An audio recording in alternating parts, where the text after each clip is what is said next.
नमस्कार, खबर उत्तर प्रदेश में आप सभी का स्वागत है। मैं हूं आपके साथ यशी शुक्ला। रुक करेंगे खबरों का, लेकिन उससे पहले एक नजर सुर्खियों पर। सीएम योगी के अयोध्या दौरे का आज दूसरा दिन। सीएम योगी ने जैन मंदिर में साधु संतों से की मुलाकात। कई अन्य कार्यक्रमों में भी शामिल होंगे सीएम। 51 बसों को दिखाएंगे हरी झंडी। सीएम योगी का गोरखपुर दौरा आज। बृहद रोजगार मेला के तहत ऋण वितरण करेंगे। लाभार्थियों को 500 करोड़ का ऋण करेंगे वितरण।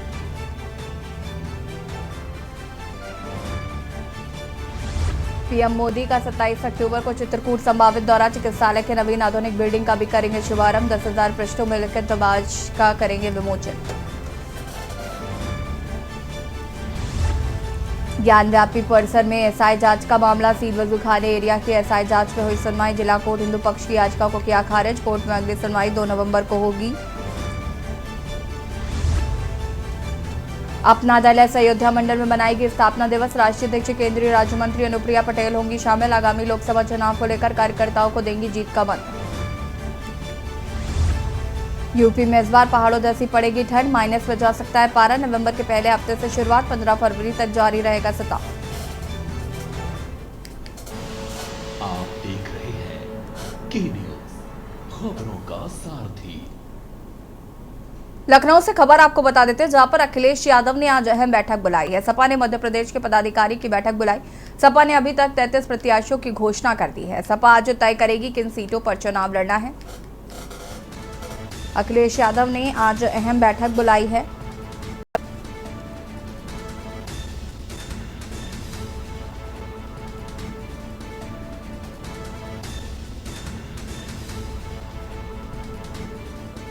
सपा आज तय करेगी किन सीटों पर लड़ना है चुनाव।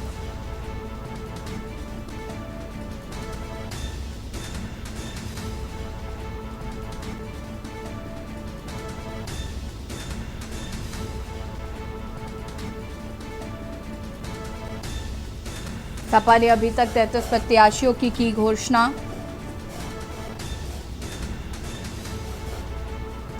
सपा आज तय करेगी किन सीटों पर लड़ना है चुनाव।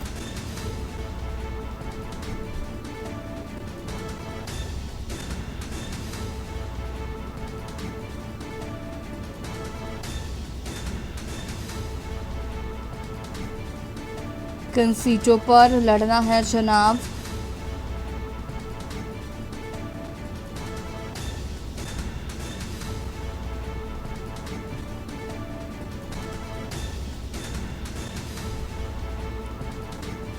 सपा की अहम बैठक आज। अखिलेश यादव ने बुलाई बैठक।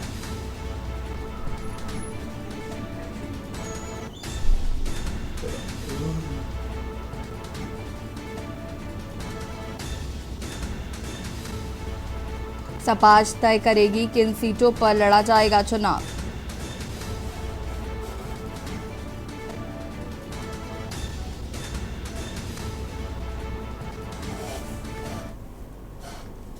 प्रतापगढ़ से खबर, जहां पर सीबीआई की टीम जांच पड़ताल के बाद लौटी दिल्ली। 3 दिन जांच करने के बाद गई सीबीआई की टीम। सीओ जेआईएल हत्याकांड को लेकर दोबारा जांच की गई है। हत्याकांड से जुड़े गवाहों व अन्य लोगों से पूछताछ की जा रही। ग्राम प्रधान अन्य यादव के परिजनों से जुटाई गई जानकारी।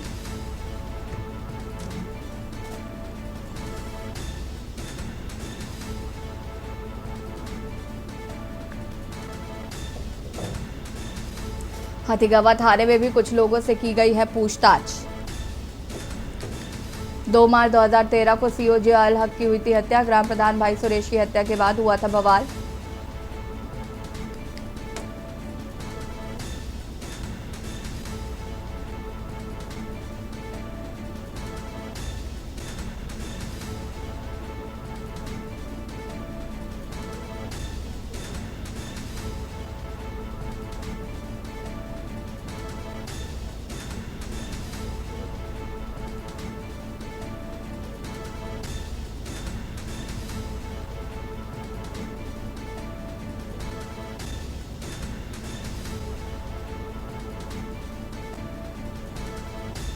ग्राम प्रधान अन्य यादव के परिजनों से जुटाई गई जानकारी।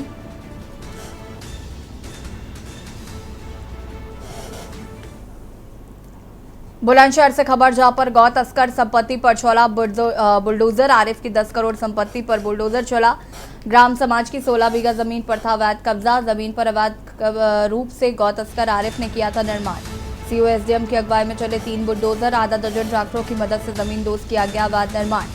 बता दें कि पुलिस के साथ अफसरों ने गिराया गौ तस्कर का अवैध निर्माण। खुर्जा कोतवाली क्षेत्र के गांव इस्लामाबाद का ये पूरा मामला बताया जा रहा है।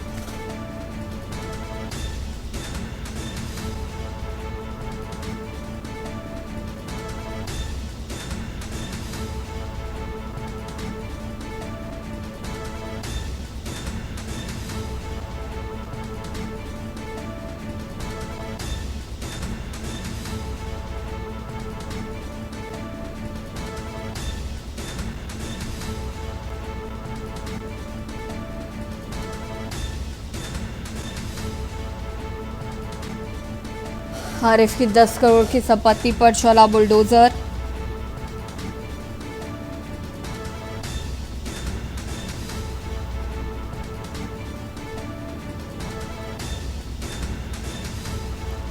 आला अधिकारी मौके पर रहे मौजूद।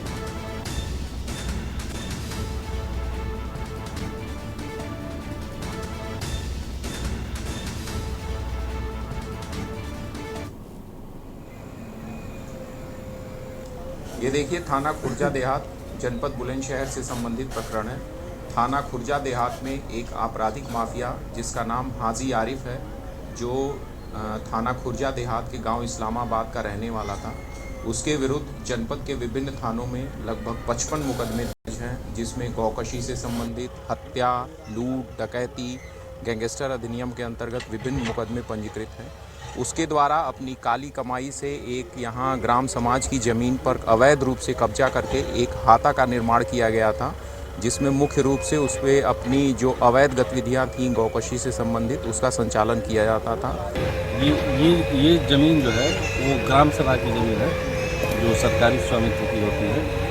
और इस ज़मीन पर जो है आरिफ और कासिम पुत्र गणयामी, इन्होंने इस पर अवैध रूप से कब्जा कर रखा था, दीवारें वगैरह बना रखी थी, और इनके खिलाफ भी जो है गैंगस्टर एक्ट में कार्रवाई हो चुकी है। और आज जो है जो इन्होंने अवैध रूप से कब्जा किया था, उन दीवारों को ध्वस्त किया जा रहा है, और ये ज़मीनें वापस जो है ग्राम सभा को कौन लोग थे सर की जाएगी।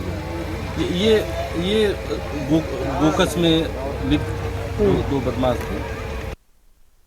गाजियाबाद से खबर जहां पर संदिग्ध परिस्थितियों में युवती की मौत हो गई। घटनास्थल पर पहुंची पुलिस। पहले मेट्रो होटल के नाम से था यह होटल में पहले भी हो चुकी है कई मौत। होटल पर लग चुका है देह व्यापार कराने का आरोप। दासना रोहन एनक्लेव स्थित अनंत होटल पुलिस ने की थी। वेव सिटी थाना क्षेत्र का ये पूरा मामला। पहले मेट्रो होटल के नाम से था ये होटल। इससे पहले भी यहाँ पर कई मौतें हो चुकी हैं।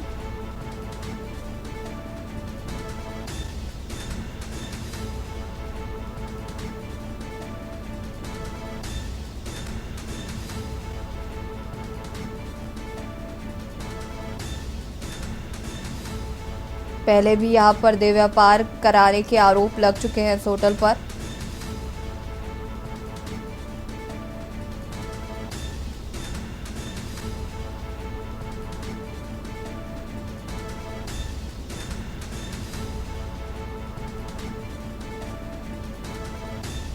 घटनास्थल पर पहुंची पुलिस फिलहाल जांच पड़ताल में जुटी।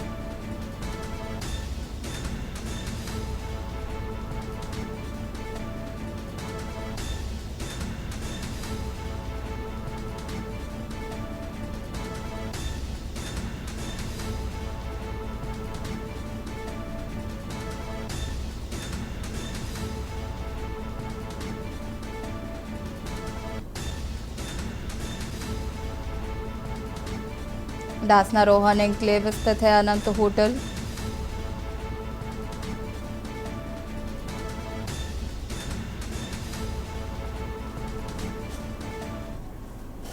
बुलंदशहर से खबर जहां पर पहासू में एक ही समुदाय के दो पक्षों में हुआ पथराव। पैसों के लेन देन को लेकर दो पक्षों में पथराव हुआ। पथराव करने की घटना सीसीटीवी कैमरे में कैद हुई। कांच की बोतल उठाकर किया गया जानलेवा हमला।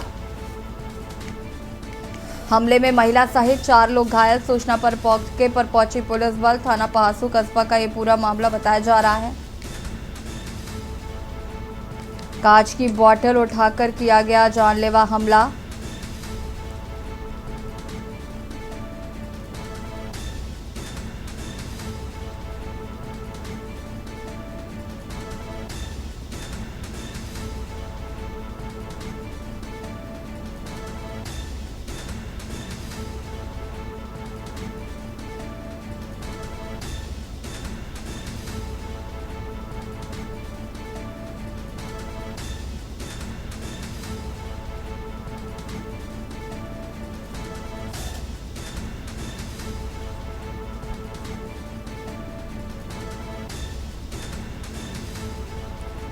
और ये तस्वीर आपको दिखा रहा है जहां पर कांच की बोतल से किया जा रहा हमला।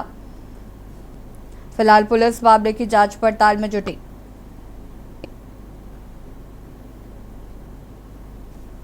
कांच की बोतल उठाकर दो पक्षों में हुआ पथराव।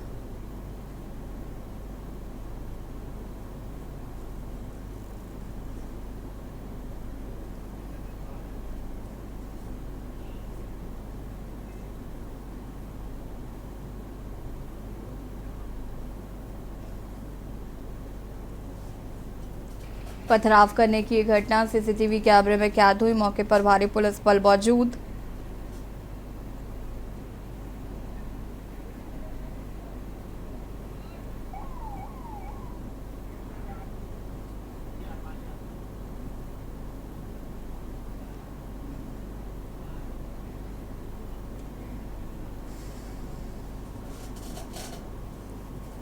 और अय्या से खबर जहां पर मेडिकल स्टोर से युवक को दवा लेना पड़ा भारी। अपनी मां को दवा दिलाना युवक को भारी पड़ गया। इंजेक्शन लगाने से कुछ ही देर में महिला की मौत हो गई। मेडिकल स्टोर संचालक ने लगाया था इंजेक्शन।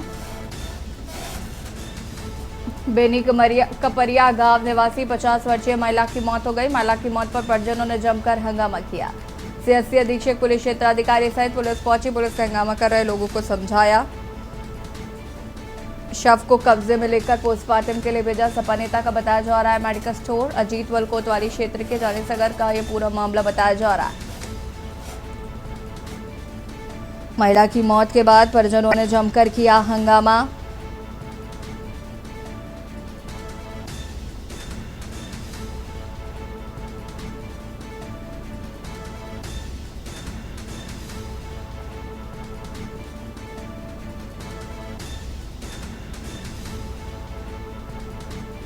शव को कब्जे में लेकर पोस्टमार्टम के लिए भेजा।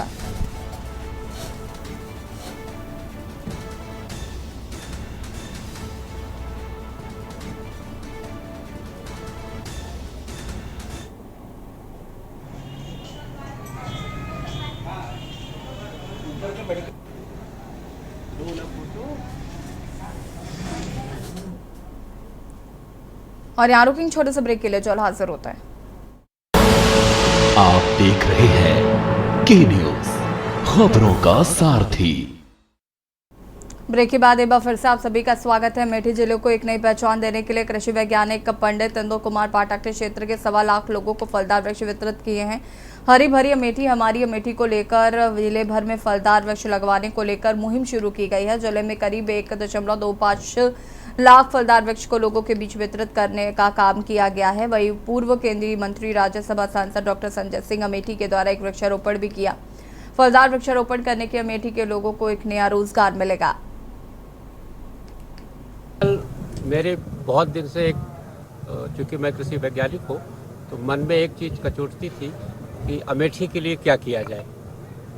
और फिर चारों तरफ भ्रमण करने के बाद मुझे ये समझ में आया कि अमेठी में अगर जैसे धान गेहूं की खेती होती है, धान गेहूं में आज के समय में उतना नहीं पैदावार होती जितना लागत लग रही है। हमने 3 साल पहले हमारे रमेश पांडे जी हैं, उनके यहाँ हमने 1100 वृक्ष थाई अमरूद के लगवाए और आज तीसरे साल वो 3.5 लाख का उनका इस साल जो है वो ऑक्शन हुआ है 3 साल में। अगले साल वो 5+ जाएगा और 7 साल जब होगा तो 2.5 बीघे से 10 लाख की फसल निकलने वाली है। सबसे पहले तो इंदु कुमार पाठक जी का मैं आभारी हूँ कि उन्होंने वृक्षारोपण जो कि प्रकृति की रक्षा के लिए अहम है, बहुत ही अहम है और आज ही नहीं तब तक अहम रहेगा जब तक प्राकृतिक बैलेंस न हो जाए। दूसरी बात, आज जो वृक्षों का क्षरण हो रहा है, वृक्षों का कमी हो रही है, वो बहुत चिंता की भी बात है। और ऐसे लोग जब इस तरह से सक्रिय होंगे तो इसमें खुशखबरी भी है कि लोग इसके लिए आतुर हैं और इसकी आवश्यकता की पूर्ति के लिए अपने जीवन का प्रमुख समय दे रहे हैं। नवरात्रों और दशहरा पर्व को लेकर खाद्य सुरक्षा एवं औषधि प्रशासन विभाग फर्रुखाबाद के अधिकारियों द्वारा कायमगंज स्थित विभिन्न खाद्य प्रतिष्ठानों पर छापेमार कार्रवाई कर सरसों के तेल सहित 6 नमूने जांच हेतु संग्रहित किए गए हैं तथा 3,57,060 रुपए मूल्य का 298 किलोग्राम सरसों के तेल को सीज कर खाद्य कारोबारकर्ता की अभिरक्षा में दिया गया। खाद्य सुरक्षा एवं औषधि प्रशासन उत्तर प्रदेश लखनऊ के आयुक्त एवं फर्रुखाबाद के जिलाधिकारी संजय कुमार सिंह के आदेश के अनुपालन नवरात्र व दशहरा पर्व पर मिलावटी खाद्य एवं पेय पदार्थ में विक्रय पर प्रभावी रोकथाम हेतु खाद्य सुरक्षा एवं औषधि प्रशासन विभाग फर्रुखाबाद के सहायक आयुक्त खाद्य सैयद शाह नवाज हैदर आबदी के निर्देशन पर मुख्य खाद्य सुरक्षा अधिकारी आशुतोष कुमार राय ने कुशल नेतृत्व में खाद्य सुरक्षा अधिकारी छापेमार कर कार्रवाई कर जांच पड़ताल शुरू की गई है।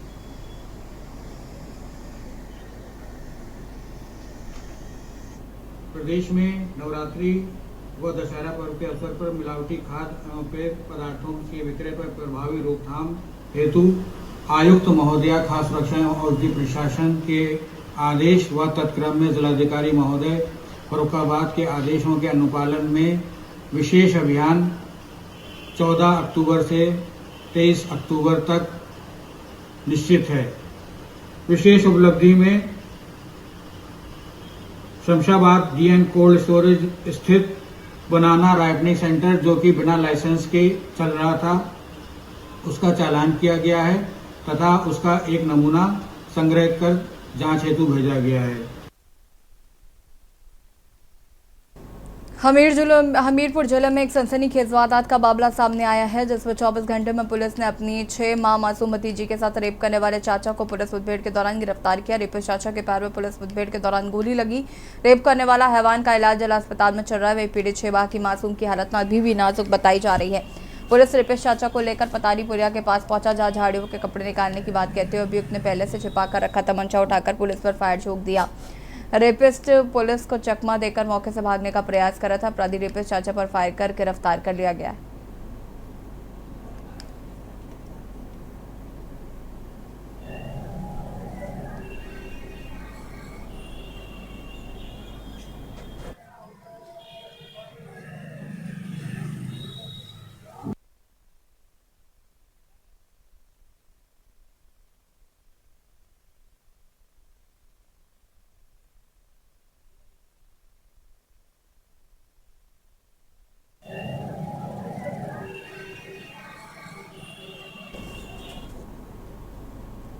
बाराबंकी में बाहुबली मुख्तार अंसारी की गैंगस्टर मामले में पेशी हुई। पेशी के दौरान बांदा जेल में बंद बाहुबली मुख्तार अंसारी वीडियो कॉन्फ्रेंसिंग के जरिए कोर्ट में पेश हुआ। पेशी के दौरान मुख्तार अंसारी ने जज से कहा कि साहब मैं बीमार हूं और यहां पर मेरा सही से इलाज नहीं हो पा रहा है, मेरी समुचित इलाज का आदेश कर दिया जाए। मुख्तार अंसारी की फरियाद पर जज ने कहा कि प्रार्थना पत्र आते ही उस पर कार्रवाई की जाएगी। इस मामले में अगली सुनवाई 27 अक्टूबर को होनी है।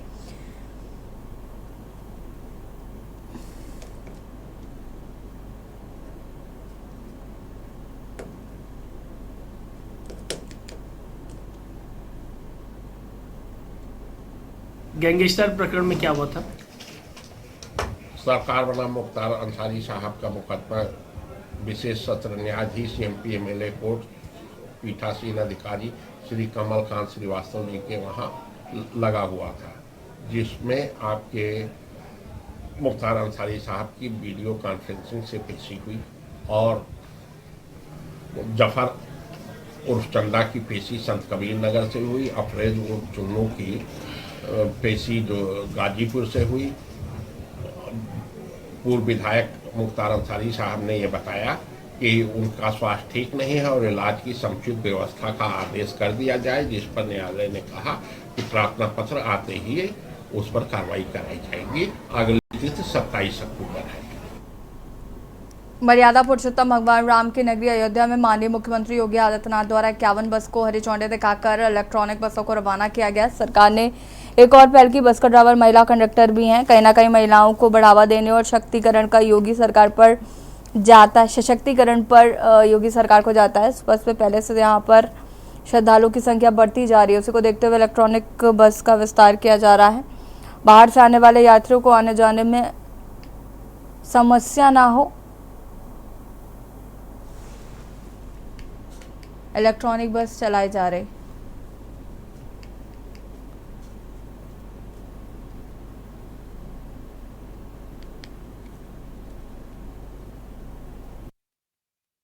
कार्य करते हुए अभी उन्होंने जो बताया हुई हमारी ये महिलाएं, बस जोरदार तालियां। वाकई में बहुत ही गर्व की बात हमारे उत्तर प्रदेश।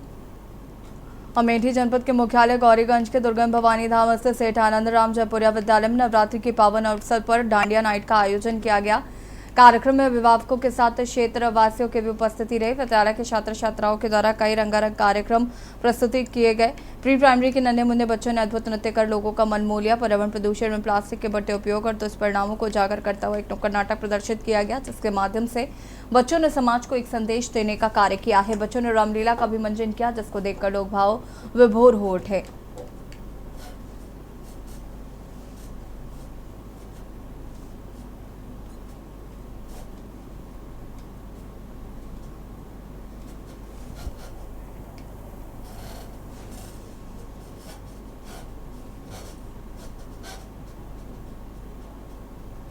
कांकेर से खबर, जहां पर नक्सलियों ने किया चुनाव का बहिष्कार। विधानसभा चुनाव के बहिष्कार को लेकर फेंके पर्चे। नक्सलियों ने चुनाव का बहिष्कार किया।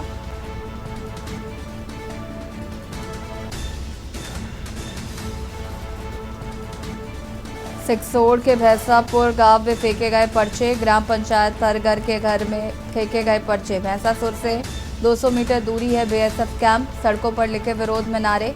चुनावी सीजन को लेकर पुलिस पूरी तरह से मुस्तैद है। नक्सलियों ने किया चुनाव का विरोध।